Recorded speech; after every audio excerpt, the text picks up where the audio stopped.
guys, my name is Shelby and welcome to my channel Shelby Can Read, where I'm proving to the world that I do know how to read. In this video, I'm going to be reviewing the book The 7.5 Deaths of Evelyn Hardcastle by Stuart Turton. I am going to include a summary of the book, my personal review, a couple of book club discussion questions that I'm gonna answer and give my opinion on, and then of course my favorite 1-star reviews of the book.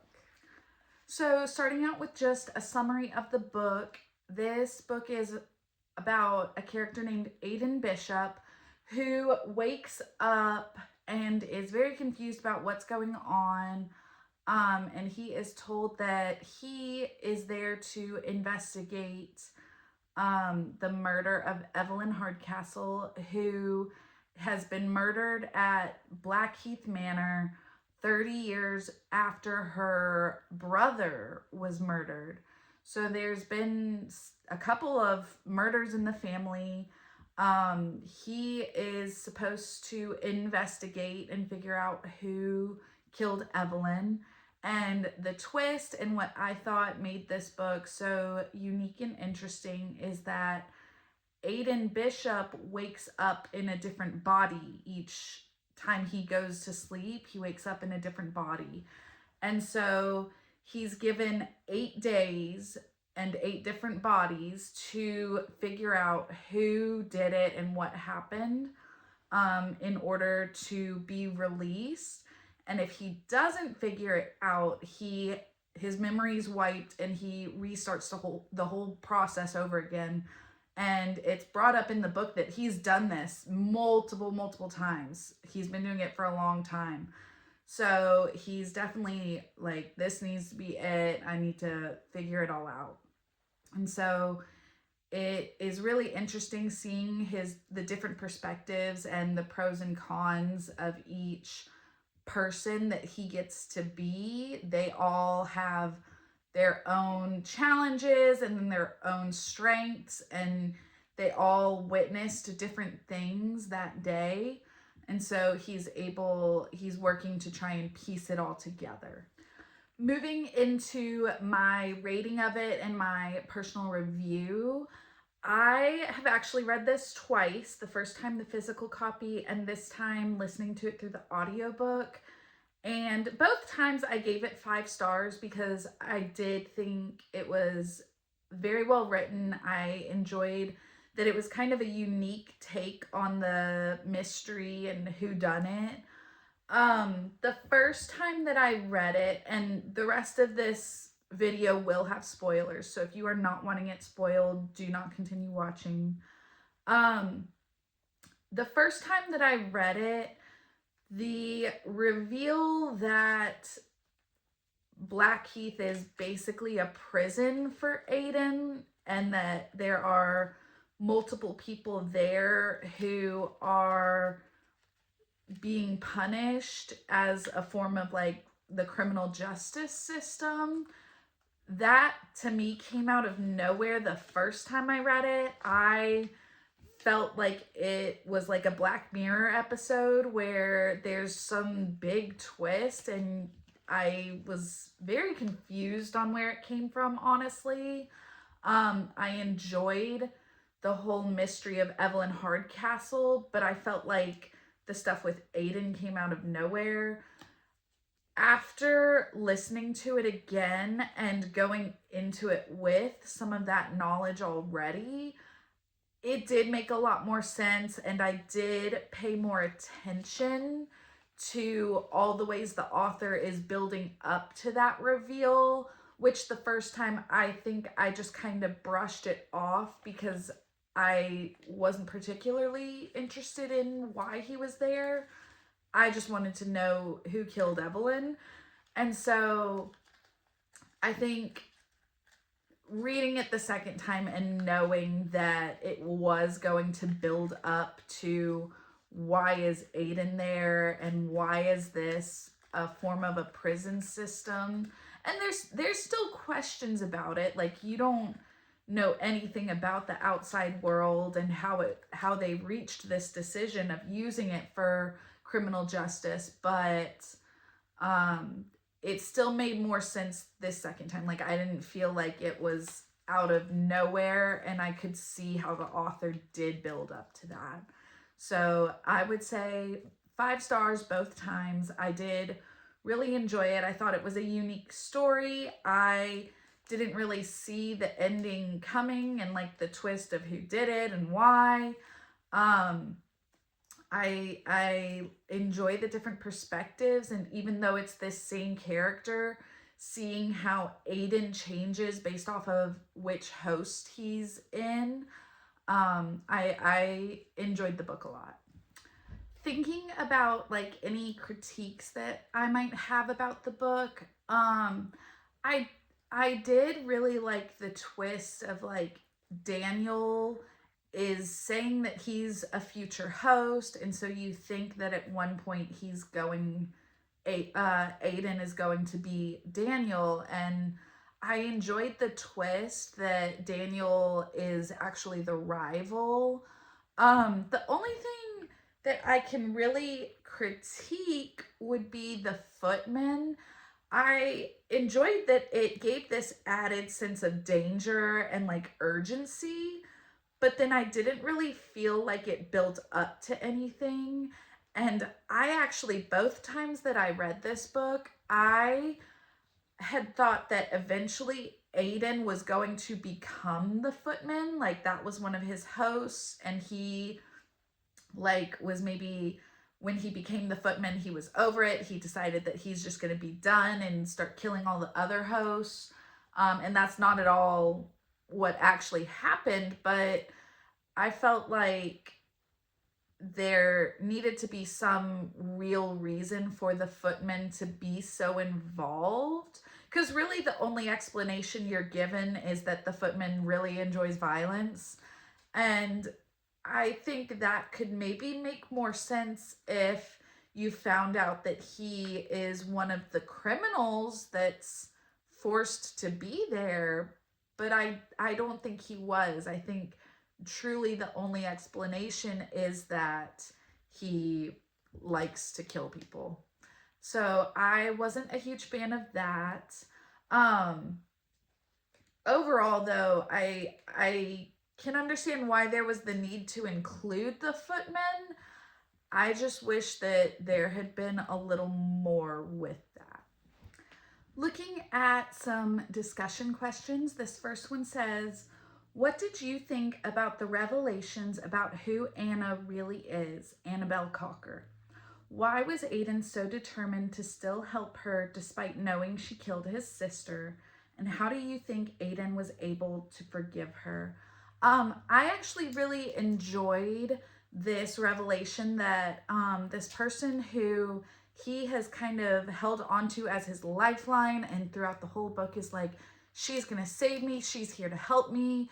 I enjoyed this revelation of like, oh no, in the outside world, she killed his sister and like is a deeply evil person in the outside world, and that's why she's here, is because she's being punished. I thought it was really interesting to find out that Aiden originally went into Blackheath with the sole purpose of just torturing her. And so I think that gave a lot more depth to these characters and like understanding of how they've changed over time as they have forgotten the past. I think it really gives into this theme of forgiveness, and are people able to forgive for these truly awful things? Are people able to change? Um, if Aiden, knowing all of this, is still able to forgive her, um, I I think it's just, in the context of this book, I truly think the only reason he's able to is because he doesn't remember it all. Because I think it's one thing, if he doesn't remember any of it and he's just told, oh yeah, she was this terrible, awful person who did this to you, but he doesn't actually remember it. He just remembers who she is now and seeing her in Blackheath and the interactions that he's had with her currently. I see it as that's how he's able to forgive her and decide that she's worth saving.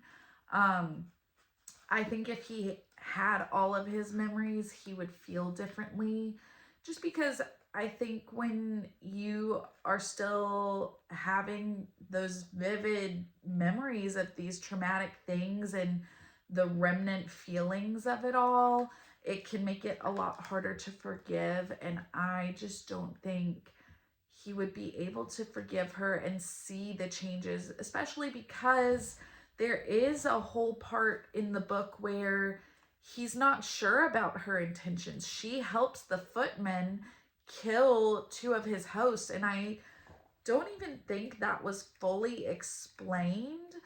But I think if he were to remember all of the wrong things she did outside of Blackheath and to match that up with what he's currently seeing, I'm not sure he would have given her the full redemption that she does get in this book. I think he would question a lot more of her morality. And I think that's just human nature to not trust people who have already broken your trust. Um, as far as do I personally think that she deserves redemption, it's hard to say just because the Anna that you do see is only in Blackheath. It's kind of like what Aiden is seeing. And so you hear this stuff, but you don't have the same person, the same experiences in Blackheath. And so it's hard to match her up with the Annabelle Cocker versus Anna. And so Anna in Blackheath, yeah, she seems like a good normal person. And if when she leaves Blackheath and she chooses not to take back her memories, I do think she could deserve that redemption because she doesn't remember what led to her making such awful decisions and becoming such a bad person. She has a fresh start on life, which I think is what most people would want, is that fresh start to choose the right thing and to do better the second time around. Um, so I can understand why he does forgive her, but in the same breath, I don't think he could have if he had the full story of who she was before she was in there. This next discussion question says, the construct of Blackheath as a prison feels like something from the future, but do you feel this sort of punishment and possible redemption could one day be considered a viable solution for criminals? What do you feel the advantages are, and in what ways could this be considered even more cruel than a standard incarceration sentence? This is kind of a complicated question. I did say that it reminded me of like a Black Mirror episode. Specifically, it's called White Bear, where these criminals are forced to relive a specific day and like a nightmare situation. And to me, that's what this is, where each day they wake up and are supposed to go through this. What I don't fully understand for this book specifically is what makes it a punishment. Other than the fact that they know they need to try and solve a murder. I don't particularly understand how it's supposed to be this awful punishment until, I mean, when you find out that Aiden was allowed to go in there specifically because he wanted to torment Anna, that I definitely see the punishment, and I do think that is cruel and shouldn't really have been allowed. I wish that the author had maybe given a little more context, and I think that would kind of make it a different book, so maybe it wouldn't have worked. But understanding how this prison system is supposed to work in the first place, because like Daniel, he's there and he's a criminal clearly, but like, how is this a punishment for him? I think it would be very interesting for people to use this as a way to solve crimes, where they can, replay it and get different perspectives and try and solve crimes that way. But I don't really see how this would be a punishment or even a way for criminals to build redemption, unless they were at the scene of their own crime. I don't really know. I think that there are some very interesting concepts, and I think that, you know, considering there's multiple forms of media, this book, Black Mirror, that are introducing this idea, I definitely think it could be brought up for discussion, and people would certainly have varying opinions on it.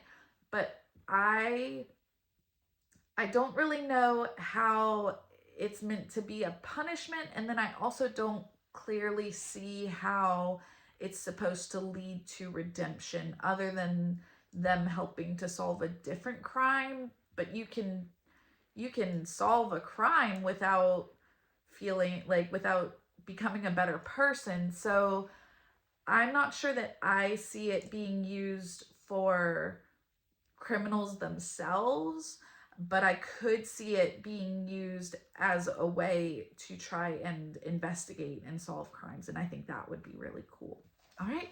And this last discussion question says, through all the hosts, there's still a murder mystery. Did you suspect Evelyn's brother Michael, or were you surprised at that development? What about the fact the real Evelyn was hiding?